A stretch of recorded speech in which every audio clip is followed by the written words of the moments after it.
Балалар, бүгін біз үйірмеден жаңа ән үйренеміз. Жаңбыр ән үйренеміз. Жаңбыр ән үйрену үшін бізге қазір мен сіздерге түрлі қимылдар көрсетемін. Қимылдар көрсету арқылы, қимылдарды сіздер қайталау арқылы сөздер жаттап аласыздар. Сіздерге сөздерді жаттауға өте оңай болады, балалар. Ол үшін кәне, мен сіздерге сөздерді айтып қимыл көрсетемін, соны бірге қайталайсыздар, иә? Дайынбыз ба? Иә. Кәне бастаймыз. Санап жүрмін күн айды. Көрсетеміз. Санап жүрмін күн айды. Кемпір қосақ ұнайды. Кемпір қосақ ұнайды. Тезірек жау жаңбыр. Дәулет. Тезірек жау жаңбыр. Қол шатырым мұңайды. Шатырым мұңайды. Тезірек жау жаңбыр. Тезірек жау жаңбыр. Қол шатырым мұңайды. Шатырым мұңайды.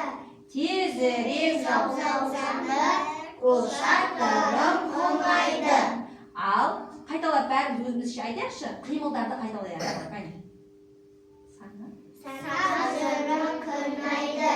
Кемпір қосақ ұнайды. Тезірек жау жаңбыр.